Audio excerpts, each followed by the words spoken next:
Okay, real quick, I just wanted to point out this great documentary that I had just watched called Oh Canada. It's about Canada and their financial situation, how money is created, their debt problems, and what I'm going to do is play for you the first clip of this documentary, and I'm going to provide a link where you can download the documentary yourself and play it in full length. And be sure to donate to the makers of the film. I think it's excellent, and I think it will remind you very closely of what the situation is in the United States and many, many other nations that operate on a fractional reserve banking system and are all about deficit spending. So watch this clip, download the video, and enjoy. Have any of you been watching the news lately and thought to yourself, what the hell is going on? You can't change the channel without hearing about more job losses, swine flu, the recession, war in Afghanistan, and another election already? What could all of this mean? Well, let's start off with money. Where does it even come from?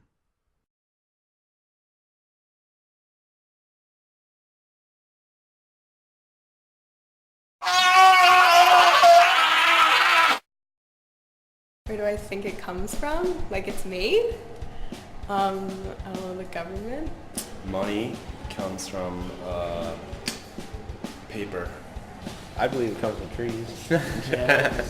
In the long run, I think it comes from trees. No, I believe money. I'm not 100% sure. I'm not certain. That's a trick question. Why?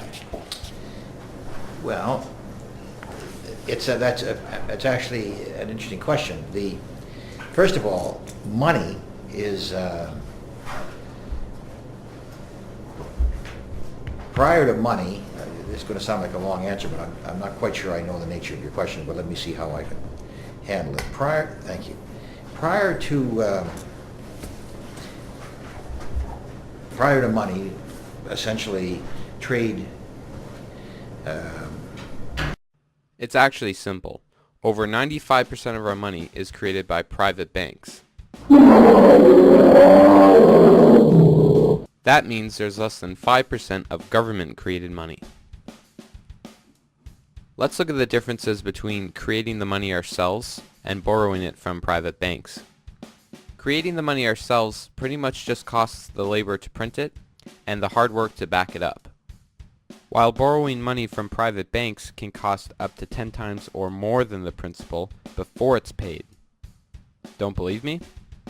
I think that the problem isn't necessarily, in my opinion, that we issued that debt through a competitive bond process.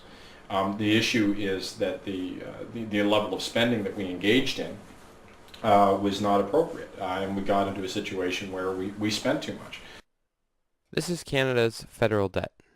From 1867 to 1992, we owed $423 billion. However, 91% of this debt is the result of interest on interest, and only 8% of the money was actually used on real things, like goods and services. But now we have to pay back over 10 times what we needed, simply because we borrowed from private banks instead of ourselves.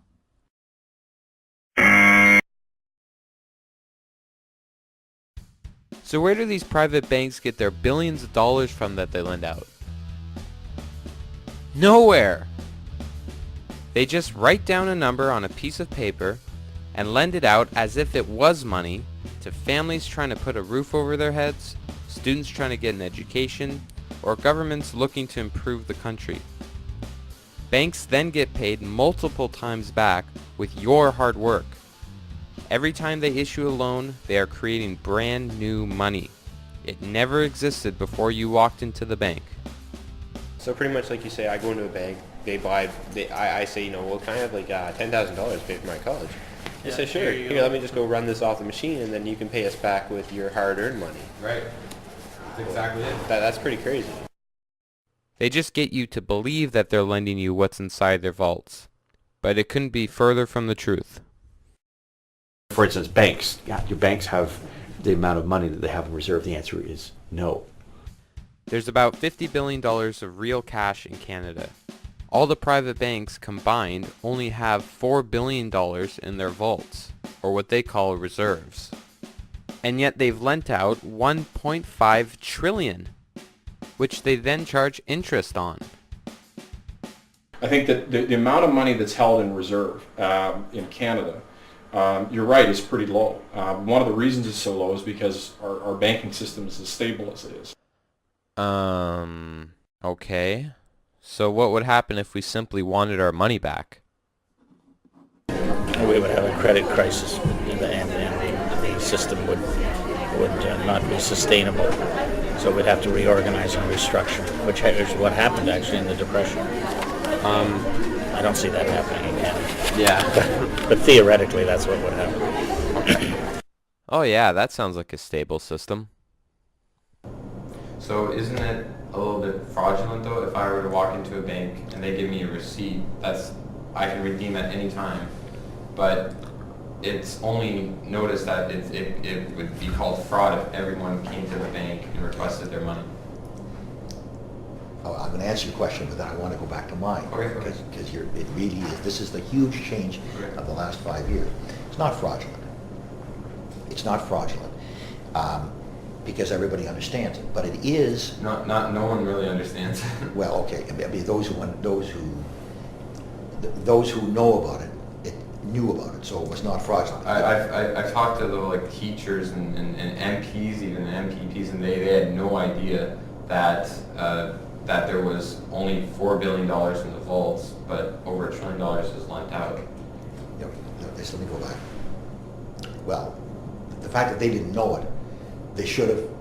But really, no one does. Well, Should that be involved a little bit more before we start using money? That we should be told where it is, where it comes from? Well, no. Okay, so it's one thing to lend out money you just don't have, but how can you charge interest on nothing, and not just any kind of interest? Compounded interest.